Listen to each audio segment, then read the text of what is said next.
I know it's my fault. Let me go ahead and get this guy going. All right. I know it's cold and there's a few different kind of illnesses going around, so I'm glad you could come. Just encourage you to keep on. Stay warm in your heart. Just to remind you that we are reading through the Bible this year, and we have these lists on the back here. And so there's 2 readings a day. There's one, right now they're both Old Testament, but as we get farther into it, there'll be one Old Testament and one New Testament. And right now we're going through Genesis and Job. And so you're only 1 week behind if you haven't started yet. And every 7th day, which happens to be on Sunday, is a weekly day off, so you can catch up. So I've got 4 copies here. Who needs a copy? I can get 4 out right now. Ryan? Unbelievable. I can't believe you don't have a copy. Who else needs a copy? You want a copy? There's one there. Yeah, you don't have to raise your hand. Just wink at me as I walk by.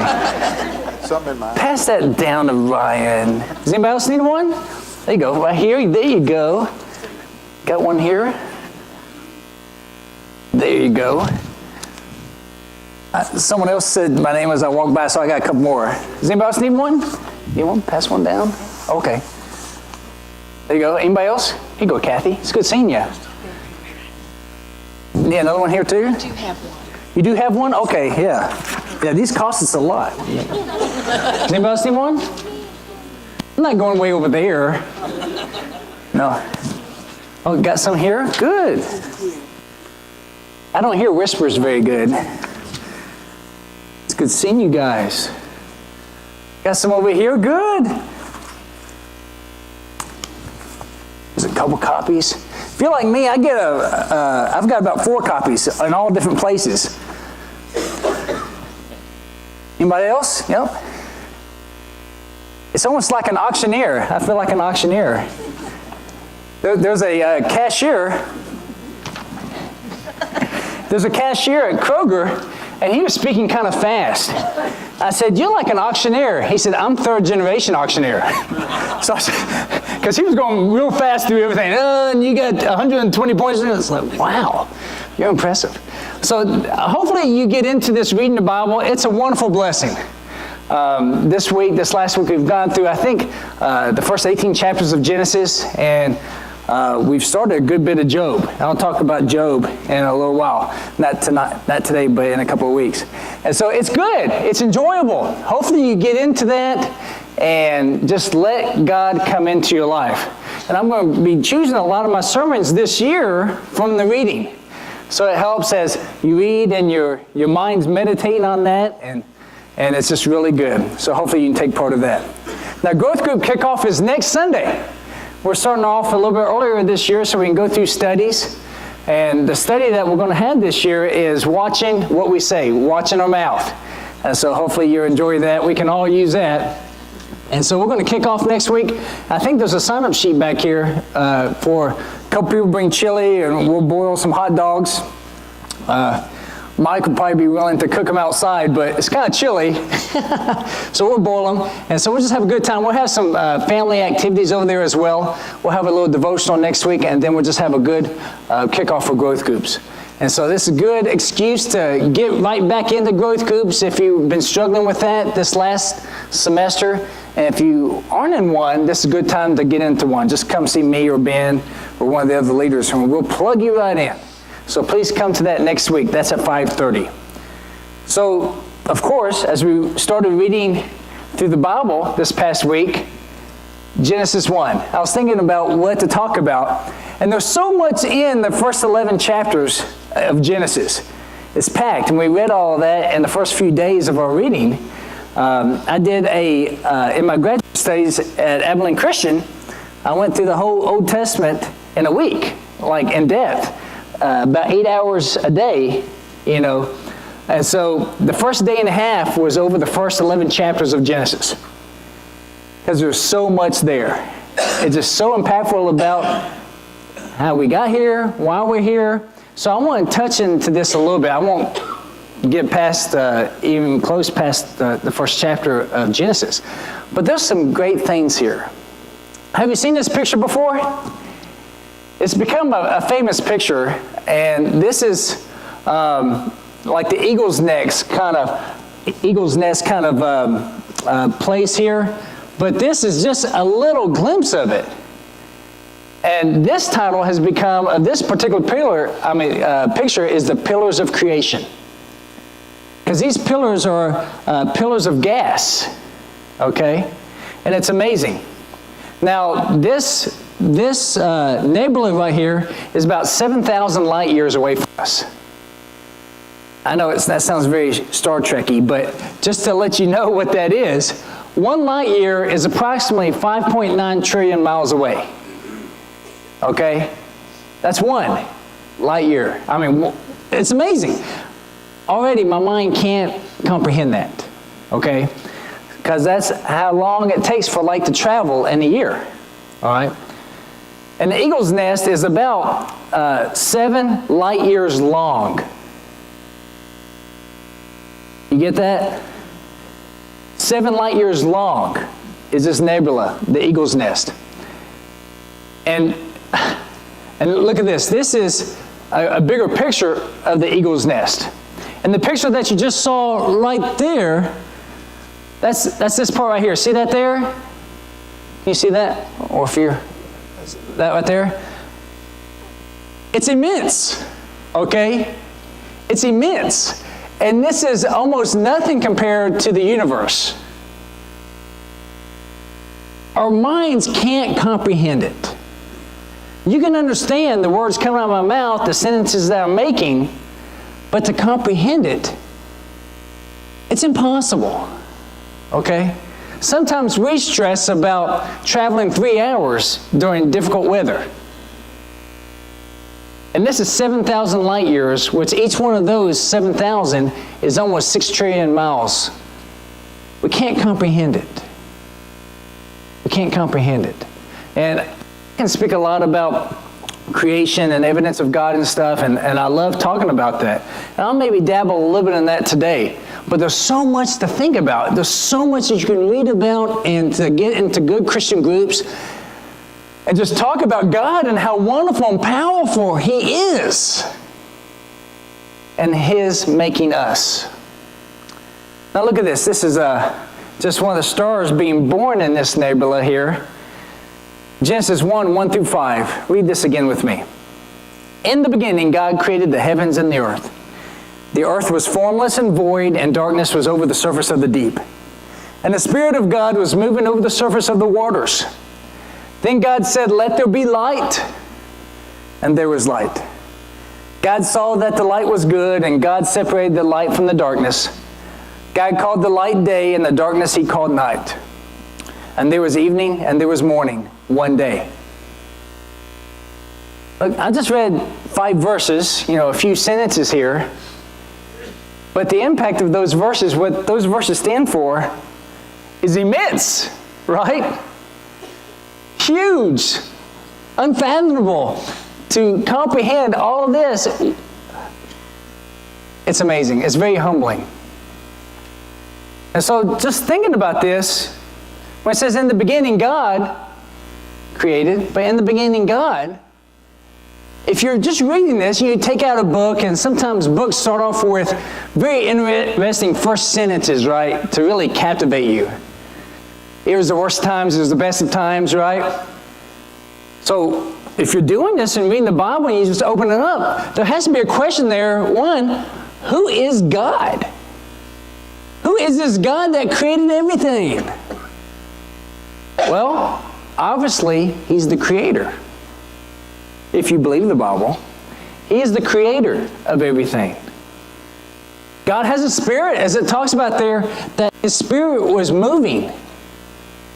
That His Spirit moves.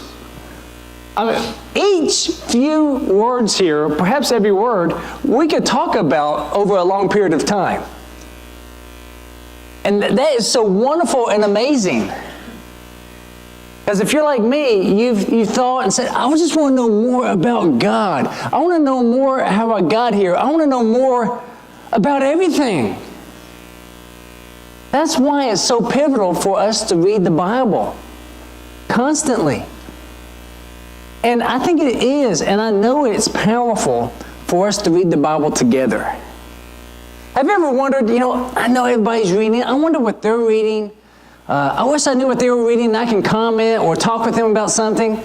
So isn't this great that we can read this together? And we know, hopefully, what each other are reading. Now, the men's group that we're going to get together tomorrow, for this particular week, we're going to get together Tuesday at Frisch's here at Miller Lane. And all you men are welcome, sorry ladies, all you men are welcome to join us at 12 here at Frisch's at Miller Lane. And we're going to talk and have a spiritual conversation. And I look forward to talking about some of the stuff that we've read over this last week. It's good. I enjoy talking about these things. Email with one another. Write on the Facebook page about it. And also, he has a son. Of course, we know John 3:16, that God for so loved the world that he gave his only begotten son, right? You may think, why am I bringing that up here? Well, we see in John chapter 1, a couple of chapters before that, verses 1 through 3, it says this: in the beginning was the Word, and the Word was with God, and the Word was God. He was in the beginning with God. All things came into being through him, and apart from him, nothing came into being that has come into being. Jesus was there. Isn't that interesting? We can also see in Luke that Jesus saw the devil from heaven like lightning, right?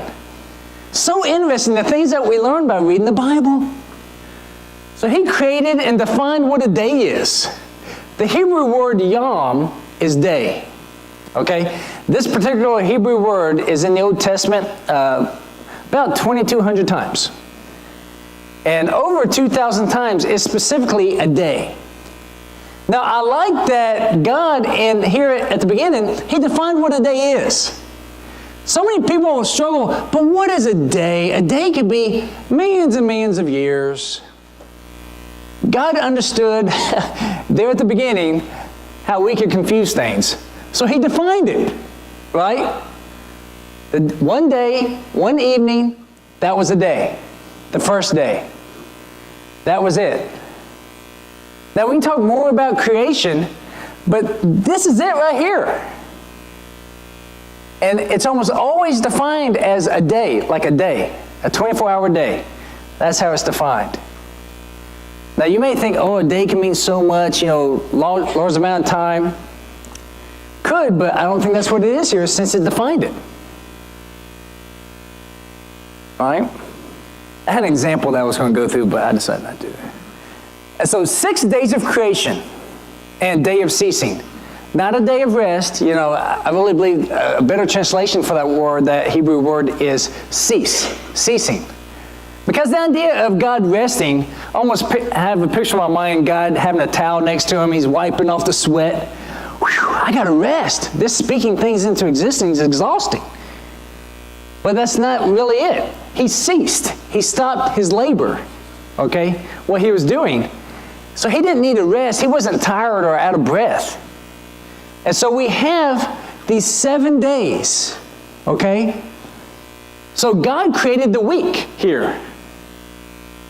And I've talked with people and thought about it, and I wouldn't be surprised if we're still on the days the way he created them.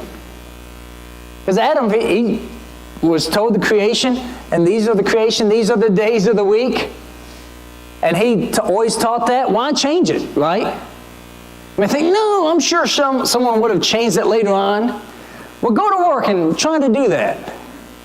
Hey, let's make Monday Friday. I'm just going to start doing that. And I'm going to help you. I'm just going to start going by these new days. By the way, there's 10 days in my week. Wait a second, that means I get less weekends. 3 days. That may be funnier later. And so it's interesting that God created the week. Because there's no reason from astronomy or anything why we have 7 days in a week. It would make much more sense if since we're a base 10 society, that there's 10 days in a week instead of 7. It's all from the Bible. It's all from creation that we had the week as well. I think that's amazing. So in the beginning, God created. The Trinity created a trinity of trinities. I discussed this with the high school class not too long ago. Because we already see the Trinity, right? The Spirit's there as they was hovering. Jesus was already said to be there at the beginning as the Word. In verse 14 of chapter 1, it describes that the Word became flesh. That was Jesus. So what is this? The Trinity of Trinities that were created at this time. And we can see this all here in Genesis chapter 1. Time, space, and matter. Isn't that amazing? So those three things are so pivotal to our existence were created. And so in each one of these parts of these trinities also has a trinity. All right? I'm going to go through this quick. So science class will be over kind of quick, but it's just amazing to me. So time, past, present, and future. Okay? That's the first trinity with this trinity. The next one is space. Where you have X, Y, and Z, right? You have that trinity, you have that trinity there. Those three dimensions there. The next one is matter. Of course, you guys know what this is: solid, gas, and liquid. And all this is discussed here, all right?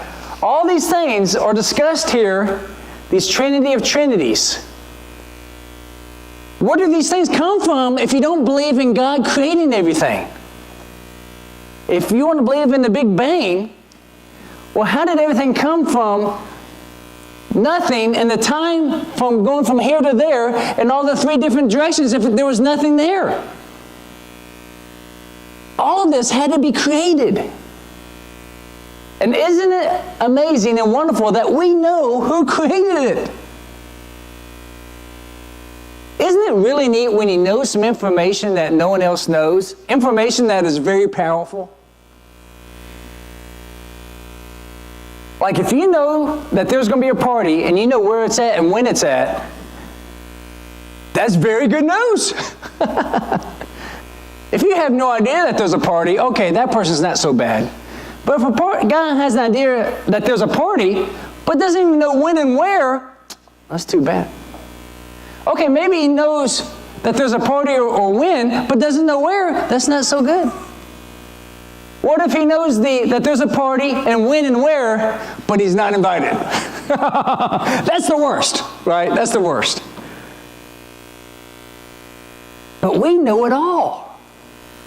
And that we are invited to be a part of God. These facts and this knowledge keeps getting into my spirit. Keeps getting into my psyche, my mentality, my life. And it's wonderful. Now, I'm not going to go through every day, but let's just look at one more day here.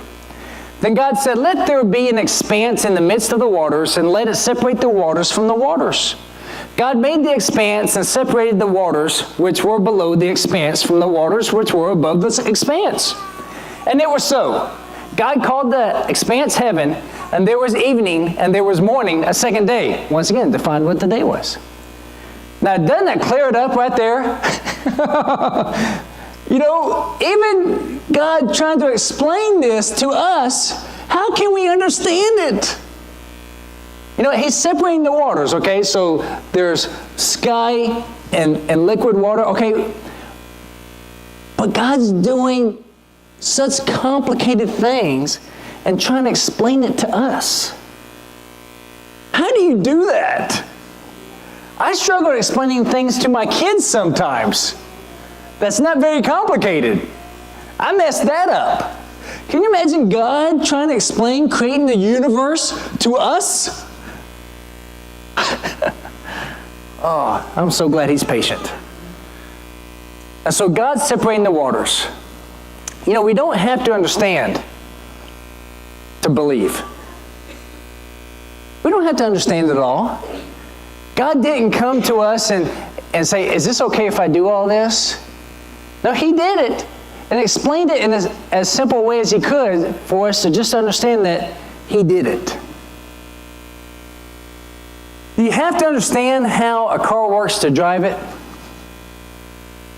No, as many examples we see during the week. No, you don't. Okay?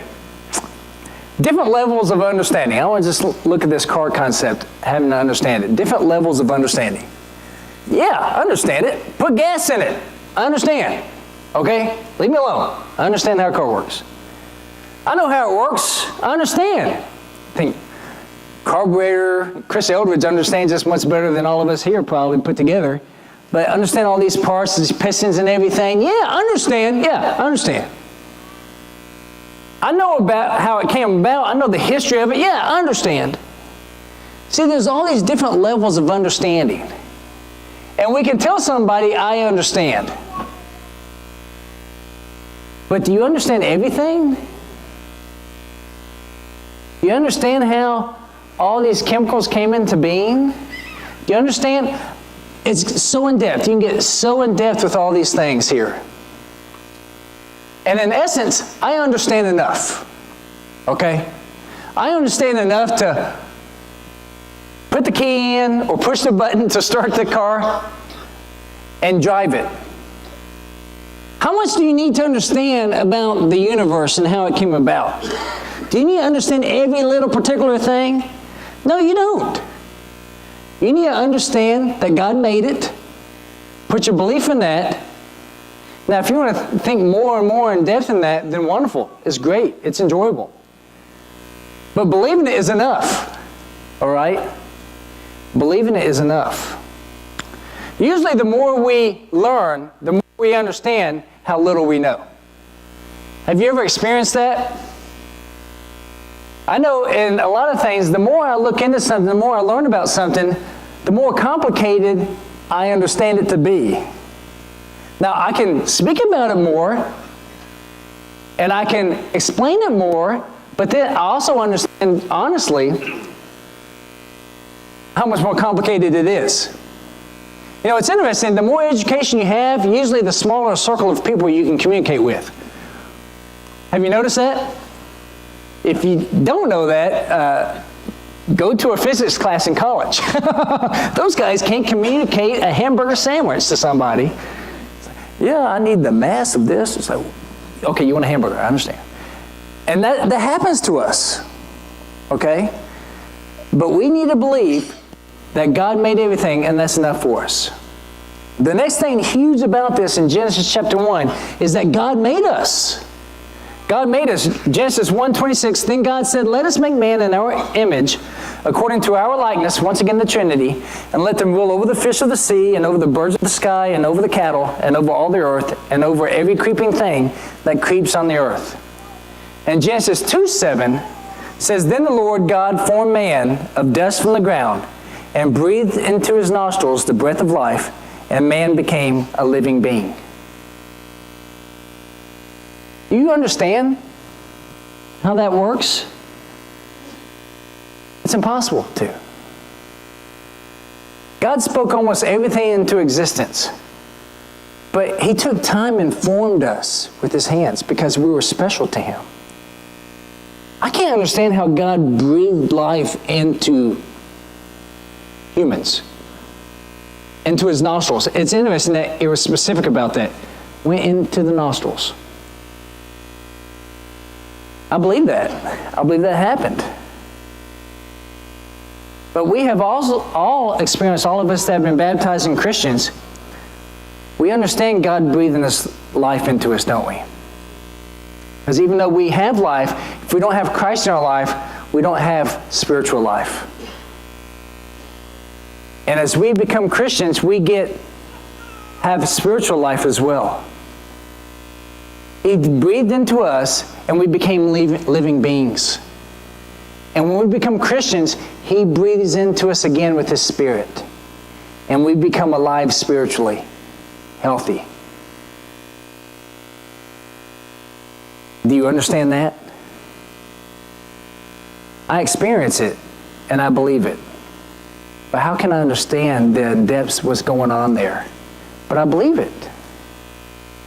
And even the little understanding I have, I can communicate that to other people. How they can get spiritually healthy.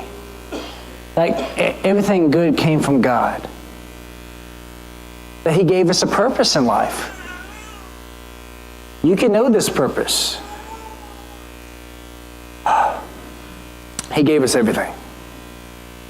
In essence, that's the lesson here in Genesis 1.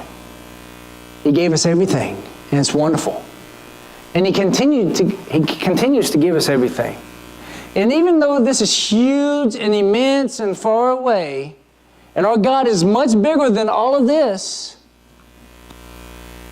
He reaches out and communicates with each one of us. That is amazing. Do I understand it? Not all the way, even though I've spent a large part of my life trying to understand it, but I experience it, and I believe it, and I live my life by it. And that's what we try to do, isn't it? And we try to help people along the way.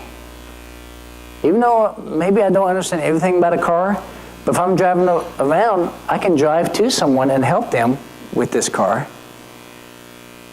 with this body that I've been given. If you need to get baptized and really jumpstart your life with God, or if you need to come back to God, please come forward as we sing this song. Oh Lord, my